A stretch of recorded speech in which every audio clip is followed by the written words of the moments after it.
2 ദിവസം മുൻപായിരുന്നു കോട്ടയത്ത് ബി.ജെ.പിയുടെ നേതൃത്വത്തിൽ ക്രിസ്ത്യൻ നേതാക്കളുടെ ഒരു യോഗം വിളിച്ചത്. ഇപ്പോൾ അവിടെ നിന്നും കൂടുതൽ നടപടിയിലേക്ക് ബി.ജെ.പി കടക്കുകയാണ്. ഇനി ജില്ലാ അടിസ്ഥാനത്തിലും പഞ്ചായത്ത് അടിസ്ഥാനത്തിലും ക്രിസ്ത്യൻ നേതാക്കളെയും അണികളെയും ഉൾപ്പെടുത്തി സമിതികൾ രൂപീകരിക്കുകയാണ്. അപ്പോൾ രണ്ടും കൽപ്പിച്ച് തന്നെയാണല്ലേ ബി.ജെ.പി ഇറങ്ങിയിരിക്കുന്നത്. വളരെ ഗൗരവത്തിലാണ് എടുക്കുന്നതെന്നുള്ളതാണ് നമ്മൾ മനസ്സിലാക്കുന്നത്. കാരണം കോട്ടയത്ത് ചേർന്ന ഈ കൂട്ടായ്മയിൽ അധ്യക്ഷത വഹിച്ചത് പാർട്ടി സംസ്ഥാന പ്രസിഡന്റ് തന്നെയാണ്, രാജീവ് ചന്ദ്രശേഖർ തന്നെയാണ്.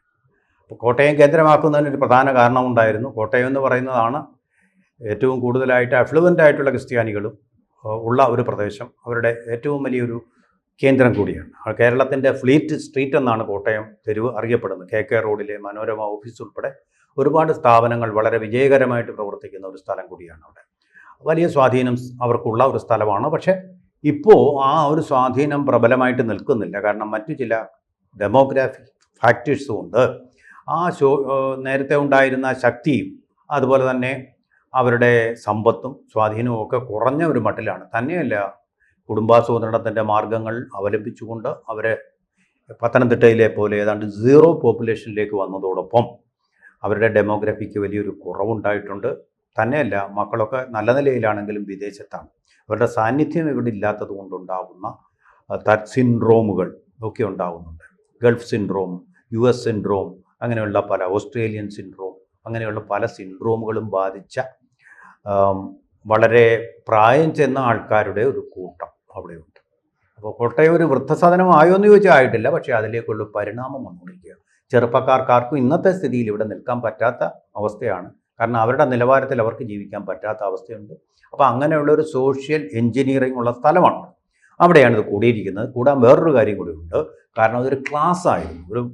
ശരിക്കും പറഞ്ഞാൽ അതൊരു മീറ്റിംഗ് അല്ല, ഒരു ക്ലാസ് ആയിരുന്നു. ഇവിടെ ക്ലാസ് എടുത്തത് VC സെബാസ്റ്റ്യൻ എന്ന് പറയുന്ന പാല ലേറ്റിയുടെ കൗൺസിൽ അംഗമായിട്ടുള്ള പാസ്റ്ററൽ കൗൺസിൽ അംഗം, CBCIയുടെ ലേറ്റി കൗൺസിൽ, അതിൻ്റെ പാസ്റ്ററൽ അംഗമായിട്ടുള്ള VC സെബാസ്റ്റ്യനാണ് അവിടെ ക്ലാസ് എടുത്തത്. ക്ലാസ് എന്ന് പറയുന്ന രാഷ്ട്രീയമുള്ള ക്ലാസ്സൊന്നുമല്ല. ഈ ക്രൈസ്തവ സഭയിലെ കാര്യങ്ങളൊക്കെ വളരെ വ്യക്തമായിട്ട് മനസ്സിലാക്കാൻ വേണ്ടിയിട്ടുള്ളതാണ്. അപ്പോൾ ഏതൊരു പ്രശ്നത്തിലും നമ്മൾക്ക് മ്യൂച്വൽ അണ്ടർസ്റ്റാൻഡിങ്ങിൽ എത്തണമെങ്കിൽ വേണ്ടത് അതിനെക്കുറിച്ചൊരു ശരിയായിട്ടുള്ള ഡെപ്തിലുള്ള അണ്ടർസ്റ്റാൻഡിങ് ആണ്. അപ്പോൾ അത് വെച്ചാണ്, വെറുതെ ഇങ്ങനെ രാഷ്ട്രീയ ചർച്ചയല്ല. ഇതാണ് ഇതിൻ്റെ ആദർശങ്ങൾ, ഇതിൻ്റെ രീതികൾ ഇങ്ങനെയാണ്, ഇതിൻ്റെ വിശ്വാസ പ്രമാണങ്ങൾ ഇങ്ങനെയാണ്.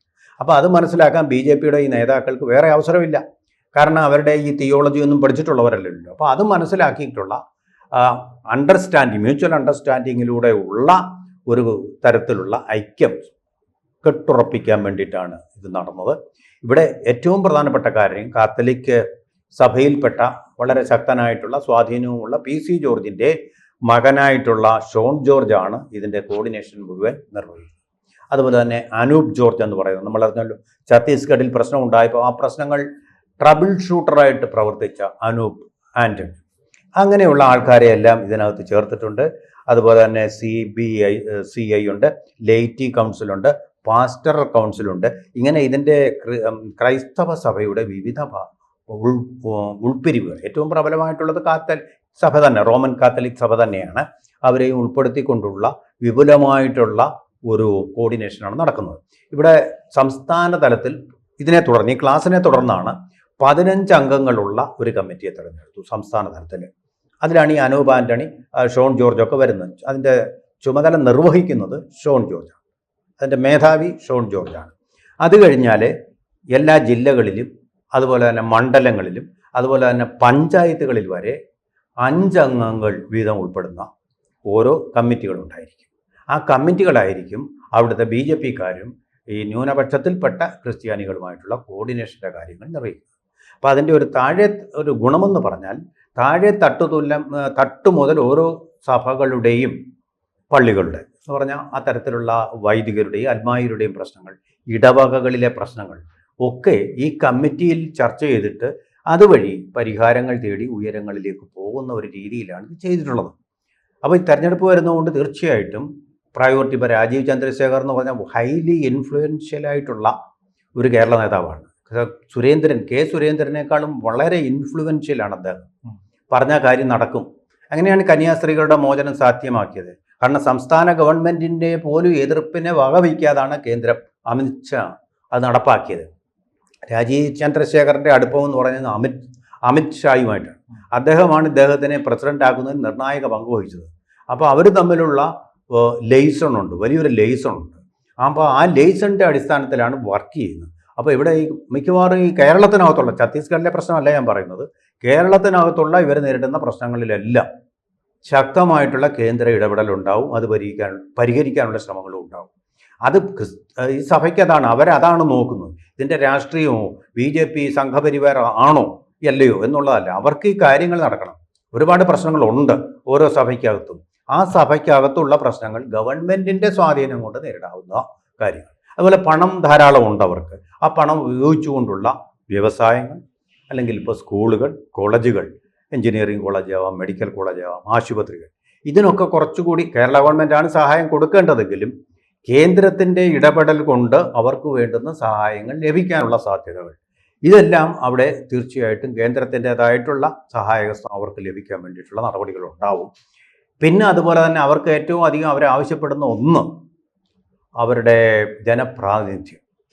തീർച്ചയായിട്ടും BJP ഇപ്പോൾ അവർക്ക് പ്രാതിനിധ്യം കൊടുത്തിട്ടുണ്ട്. ഒരു കേന്ദ്രമന്ത്രിയുണ്ട്, അവരുടെ പാർട്ടിയിൽ തന്നെ പ്രമുഖ കീ പോസ്റ്റുകളിൽ ഇപ്പോൾ ഷോൺ ജോർജ് ഉണ്ട്, അതുപോലെ അനിൽ ആൻ്റണി ഉണ്ട്, അനൂപ് ആൻ്റണി ഉണ്ട്, ഇങ്ങനെ പലരും ഉണ്ട്. അവരെ ഉൾപ്പെടുത്തിയിട്ടുണ്ടെങ്കിലും ഈ സഭകളിലേക്ക് അവരുടെ ഒരു പ്രാതിനിധ്യം വർദ്ധിപ്പിക്കുക എന്നുള്ള അവരുടെ ആവശ്യമാണ്. എപ്പോഴും ആവശ്യപ്പെടാറുള്ളൊരു കാര്യം തന്നെ, നിയമസഭയിലായാലും പാർലമെൻറ്റിലായാലും. അപ്പോൾ അതിനുവേണ്ടിയുള്ള ഡിമാൻഡുകൾ ഉണ്ടാവും. അപ്പോൾ അതൊക്കെ കുറച്ച് അഫോർഡ് ചെയ്യാവുന്ന തരത്തിൽ അഫോർഡബിൾ ആയിട്ടുള്ളത് ചെയ്യാനും ഉള്ള സാധ്യതകളുമാണ് കാണുന്നത്. അതായത് ഈ കന്യാസ്ത്രീകളുടെ വിഷയം ഉയർത്തിക്കാട്ടി വലിയ രീതിയിൽ ഇടതുപക്ഷവും വലതുപക്ഷവും BJP ഒരു ന്യൂനപക്ഷത്തിനെതിരാണെന്ന രീതിയിലുള്ള പ്രസ്താവനയുമായി രംഗത്ത് വന്നല്ലോ. അപ്പോൾ അതിനെല്ലാം തരണം ചെയ്യാൻ ഇത്തരം പരിപാടികൾ കൊണ്ട് നടക്കുമോ, അതോ ഇതെല്ലാം ഒരു ഗിമ്മിക്കുകൾ മാത്രമാണ്? അതൊരു കത്തിയായിട്ട് ഉപയോഗിച്ചതാണ്. ജോൺ ബ്രിട്ടാസ് ഉൾപ്പെടെയുള്ളവർ ഓടി അവിടെ പോയിരുന്നല്ലോ. വലിയ ഇപ്പം കിട്ടി നമുക്ക് നല്ലൊരു കത്തി, മലപ്പുറം കത്തി എന്ന് വിചാരിച്ച് വന്നതാണ്. ആ കത്തി ഉപയോഗിച്ചുകൊണ്ട് കേരളത്തിലെ BJP അങ്ങ് ഇല്ലാതാക്കാം, ഗളഹസ്തം ചെയ്യാം എന്നാണ് വിചാരിച്ചത്. പക്ഷേ കത്തു സൂക്ഷിച്ചൊരു കസ്തൂരി മാമ്പഴം കാക്ക കൊത്തി പോയി എന്ന് പറഞ്ഞ പോലെ അനൂപ് ആൻ്റണി, അതുപോലെ തന്നെ രാജീവ് ചന്ദ്രശേഖർ തോന്നുന്നു വളരെ വിദഗ്ധമായിട്ട് അവരെ ജയിലിൽ നിന്ന് ചെയ്തത് ശിക്ഷാർഹമായ കുറ്റമാണ്, അതിൽ നിന്ന് മോചിപ്പിച്ചു കൊണ്ടുവന്നു. മണ്ണും ചാരി നിന്നും പെണ്ണും കൊണ്ടുപോയി എന്ന് പറഞ്ഞ് അവർ കൊണ്ടുപോയി. നോക്കി ഇന്ന് കണ്ടില്ലേ ബ്രിട്ടാസിന്റെ മുഖത്തെ ഒരു നിരാശ, കൊണ്ടുപോകുന്നു ചന്ദ്രശേഖർ എന്നും പറഞ്ഞ് എന്തൊരു കരച്ചിലായിരുന്നു. ഇത് പരിഹാസ്യമായ കരച്ചില്. അവരെ കന്യാസ്ത്രീകളെ തങ്ങളുടെ കാറിൽ കൊണ്ടുപോകാൻ പറ്റിയില്ല. നാണമില്ലേ ബ്രിട്ടാസിന്? ഇതൊക്കെ ജനങ്ങൾ കണ്ടുകൊണ്ട് കൊണ്ടുപോയി എന്നും പറഞ്ഞ് കരഞ്ഞ് മൂങ്ങിക്കൊണ്ടിരിക്കുന്നത്. ആമ്പിള്ളേർ കൊണ്ടുപോയി, ഇനിയും കണ്ണീര് തുടച്ചു കളഞ്ഞൊന്നുമല്ല, എന്താ പറയേണ്ടത്, താന്ത്രപരമായിട്ട് അവരിടപെട്ടു. ഒരിക്കലും മോചനം കിട്ടാതെ വലിയ സീരിയസ് ആയിട്ടൊരു കേസാണ് ആ പ്രദേശത്ത്.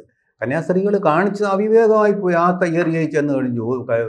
നമുക്ക് 140 കോടി ജനങ്ങളുണ്ട് ഇന്ത്യ മഹാരാജ്യത്ത്. അവിടെ തന്നെ പോയിട്ട്, ഇവിടെയാണ് കഴിഞ്ഞ ദിവസം 16 മാവോയിസ്റ്റുകളെ കൊന്നു. അവിടെ ഏറ്റവും പ്രധാനപ്പെട്ട ഒരുത്തനെ, അതായത് 1 കോടി രൂപ തലയ്ക്ക് വിലയിട്ടിരുന്ന ആളിനെ ഇപ്പോൾ കഴിഞ്ഞ ദിവസം പിടിച്ചു. അങ്ങനെയൊക്കെ നടക്കുന്ന ഒരു സ്ഥലത്ത് തന്നെ പോയി വീട്ടു ജോലിക്കാരിയെ കിട്ടുമെന്നുള്ളൊരു, കേരളത്തിൽ തന്നെ എത്രയോ പേര് ജോലി കിട്ടാതെ കഷ്ടപ്പെട്ട് കണ്ണീരുമായിട്ട് കഴിയുന്നുണ്ട്. അവരെയൊക്കെ ഒന്ന് രക്ഷപ്പെടുത്തി എടുത്തേണ്ടവരല്ലേ ഈ സഭകളും അതുപോലെ തന്നെ അവിടുത്തെ കന്യാസ്ത്രീകളും. അവർക്കൊരു ശ്രദ്ധക്കുറവ്, അശ്രദ്ധ സംഭവിച്ചിട്ടുണ്ട് ആ കാര്യത്തിൽ എന്നുള്ള കാര്യത്തിൽ സംശയമൊന്നുമില്ല. നമ്മൾ പിന്നെ ന്യായീകരിച്ചിട്ടൊന്നും കാര്യമൊന്നുമില്ല. സത്യമായിട്ട് തന്നെ കാണണം, സഭകളായാലും ആരായാലും ശരി. പക്ഷേ ബ്രിട്ടാസിന് ഒരിക്കലും സത്യം കാണാൻ കഴിയില്ല. കാരണം സുരേഷ് ഗോപി എങ്ങനെ ജയിച്ചു? അവർക്കിപ്പോഴും ഒരു വലിയ പ്രഹേളികയാണ്. അവസാനം MA ബേബി കണ്ടുപിടിച്ചത് എന്തായിരുന്നു? അവിടെ ഒരു 1000 വോട്ട് സുരേഷ് ഗോപിയുടെ, 76,000 വോട്ടിന് ജയിച്ച ആളിന് 1000 വോട്ട് വ്യത്യാസം. ഇങ്ങനെയൊക്കെ അവരെ ഓരോരോ ന്യായീകരണ തൊഴിലാളികളായിട്ട് നടക്കുകയാണ്. അപ്പോൾ ഇത് ശരിക്കും ക്ലിക്ക് ചെയ്യുന്ന ഒരു കാര്യം തന്നെയാണ്. ഇത് ഡീപ്പ് റൂട്ടഡ് ആയിട്ടുള്ളൊരു കാര്യം. ഇങ്ങനെയുള്ള ഈ പ്രശ്നങ്ങളൊന്നും ഇതിനെ ബാധിക്കാൻ ഇടയില്ല. കാരണം പരസ്പരം അണ്ടർസ്റ്റാൻഡിങ്. BJPക്ക് ഇവരെ സപ്പോർട്ട് ചെയ്യണമെന്ന് തീർച്ചയായിട്ടും ഉണ്ട്. കാരണം എന്താണെന്ന് വെച്ച് കഴിഞ്ഞാൽ, കാര്യം തുറന്നു പറയാം, ഇവരുടെ പ്രാർത്ഥനകളെല്ലാം മലയാളത്തിൽ തന്നെയാണ്. നോക്കൂ, പള്ളികൾക്ക് മുമ്പിൽ കൊടിമരങ്ങൾ സ്ഥാപിക്കുന്നുണ്ട്, നിലവിളക്കുകൾ കത്തിക്കുന്നുണ്ട്. അതുപോലെ തന്നെ നമ്മുടെ ഈ ഇതുണ്ടല്ലോ ദുർഗാപൂജ, അതിലെ വിദ്യാരംഭം, ഇതൊക്കെ അവരുടെ ആഘോഷമായിട്ട് സ്വീകരിക്കുന്നു. നമ്മുടെ സംസ്കാരവുമായിട്ട് സ്വാംശീകരിക്കുന്നതിലൊരു പ്രശ്നമില്ല. മലയാളത്തിൽ എത്ര മനോഹരമായിട്ടാണ് അവർ പ്രാർത്ഥനകൾ ചൊല്ലുന്നത്. ബൈബിളിനെ മലയാളത്തിലേക്ക് മാറ്റി എത്ര നല്ല ഒരു ഗ്രന്ഥമാണെന്ന് അവർ തെളിയിച്ചിട്ടുണ്ട്. ഇവർ ചൊല്ലുന്ന ഭക്തിഗാനങ്ങൾ എത്ര മനോഹരമാണ്. പള്ളിയുടെ കൊയറുണ്ട്. ചലച്ചിത്ര ഗാനങ്ങളിൽ തന്നെ നോക്കൂ. നിത്യവിശുദ്ധയം കന്യാമറിയമേ നിന്നാമം വാഴ്ത്തപ്പെടട്ടെ. നമ്മുടെ മണ്ണിൻ്റെ ആ സുഗന്ധവുമായിട്ട് ചേർന്ന് പോരുന്ന തരത്തിലുള്ള ഈണങ്ങൾ, അല്ലാതെ ഒരു അന്യ ദേശത്തിൻ്റെ ഭാഷയല്ല. അതാണ് പറഞ്ഞ സിറോ മലബാർ സഭ കേരള സംസ്കാരവുമായിട്ട് ഐക്യപ്പെട്ടു പോകുന്ന ഒന്നാണെന്ന് പണ്ടേ ഇവിടെ ഈ മണ്ണിൽ പറഞ്ഞിട്ടുള്ളത്. ഒരുപക്ഷെ ഹിന്ദുക്കളെക്കാൾ കൂടുതൽ ഹിന്ദുത്വവും അതുപോലെ ദേശീയ ബോധവും ഇപ്പോൾ ഷാജൻ സ്കറിയ പറഞ്ഞിട്ടുണ്ട്. അദ്ദേഹം പ്രചോദിതനായിരിക്കുന്ന BJP കൊണ്ട് ദേശീയ ബോധം, ദേശീയത, ദേശസ്നേഹം ഇതുകൊണ്ടാണെന്ന് അദ്ദേഹം തുറന്നു തന്നെ പറഞ്ഞിട്ടുണ്ട്. കള്ളം പറയുന്നൊന്നുമല്ല, വ്യൂവർഷിപ്പ് കൂട്ടാൻ വേണ്ടി പറയുന്നൊന്നുമല്ല. അപ്പോൾ അവർക്ക് ഇതുമായിട്ട് ഐക്യപ്പെട്ടു പോകാനും ദേശത്തോടൊപ്പം നിൽക്കാനുമുള്ള സ്വാഭാവികമായിട്ടൊരു വാസനയുണ്ട്. അവരുടെ മതം അതിനെതിരുമല്ല. കിഴക്കിൻ്റെ പാത്രിയാർക്കീസ് തന്നെ പറഞ്ഞത് ഇന്ത്യയിലെ കുടുംബ ബന്ധങ്ങൾ, ആ കുടുംബ ബന്ധങ്ങൾ നമ്മൾ മാതൃകയാക്കണം.